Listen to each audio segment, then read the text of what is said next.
이 별건수사는 지금 형사소송법 198조 사항에 따라서 위법 행위입니다. 근데 이에 대해서 뭐라고 검찰이 그동안 변론했느냐. 이미 제출된 거니까 상관없다. 아무 제한 없이 다 이미 제출 받았다. 그러니까 증거로 쓸 수 있다. 이렇게 강변을 해왔습니다. 1심 재판부의 이성만, 호종식 이쪽 재판부가 이걸 제대로 심층 있게 파보지 못하고 그냥 넘어가 버렸는데 저희 재판부는 우리 변호사 측에서 치열하게 이 문제 제기를 했고 또 재판부께서도 이의 문제의 심각성을 인식하고 지난 23일 날 이 법리 공방을 검찰과 변호인 측이 했습니다. 이정근 씨가 9월 30일 날 구속된 이후로 10월 5, 6, 7, 8 계속 검찰에 출정을 했는데 이 양반이 계속 10월 7일까지는 자기가 숨겨놓은 핸드폰이 더 이상 없다. 있는 거 다 돌로 뚜드러 깨서 없앴다고 그냥 눈물을 흘리면서 호소를 했는데 10월 7일 밤 10시 20분경에 갑자기 이미 제출하겠다 이렇게 바뀌었고 그래서 맡겨놨던 김수환이라는 사람한테 검사가 전화를 해서 이정근을 바꿔주니까 갖다 주시오. 그래서 그 다음날 10월 8일 날 새벽 4시경에 대전 계룡도에서 서울중앙지검까지 와서 갖다 줬다는 거 아니에요. 그 3만 개의 그 녹취 파일을 싹 뒤져가지고 여기서 돈봉투 사건을 찾아내서 2023년 1월부터인가요? 이 사건에 대한 수사가 시작됐습니다. 그리고 작년 4월 12일 날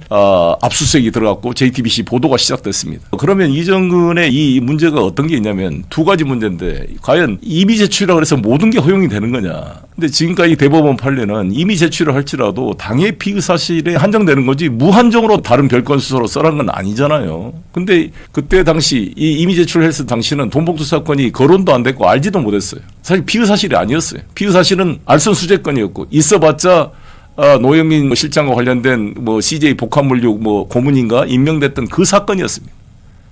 이건 나타내도 않는 사건인데 뭘 이미 제출을 했다는 동의를 했다는 겁니까? 이것은 사건과 관련된 게 없으니까 분리 폐기하든지 환부 조치했어야 될 사안입니다. 그렇게 하겠다고 사인도 검사들이 했어요.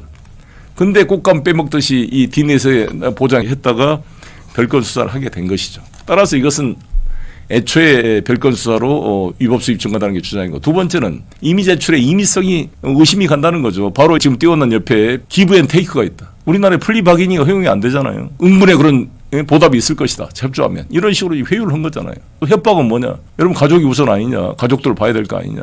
위원장님 빨리 나오길 기다리고 있다. 또 지인들 이야기도 합니다. 지인들도 있지 않느냐. 마치 수사에 협조하지 않으면 지인들이나 가족들을 소환해서 수사할 것처럼 이렇게 은근히 협박하는 것으로 해석될 수가 있는 이 내용들이 나옵니다. 아니, 마피아 두목이 진짜 인지를 잡아놓고 당신 딸 유치원에 다니는 거 봤는데 아주 예쁘더라. 말 한마디만 하면 아무리 점잖게 말했더라도 오금이 저릴 거 아닙니까? 이게 수사 기법이라고 볼 수가 있을까요? 그래서 저는 이 문제에 대해서 강력하게 재판부의 임의성이 의심된다 이걸 지적을 했고요. 특히 이정근이 이렇게 진술을 받고 이후에 제가 5월 29일 날 이정근 증인신문을 법정에서 했는데 우리 변호인들이 이 재판 하기 전에 이 검찰에 기소된 이후로 검찰에 출두한 적이 있습니까? 출두한 적이 없다, 기억이 없다 이렇게 말했어요. 근데 저희가 서울구치소에 사실조회 신청을 해보니까 한 6번을 출정했더라고요. 피신 조서도 하나도 없어요. 6번 출정했는데 4월 달에도 검찰이 불렀어요. 바로 한 달 앞두고.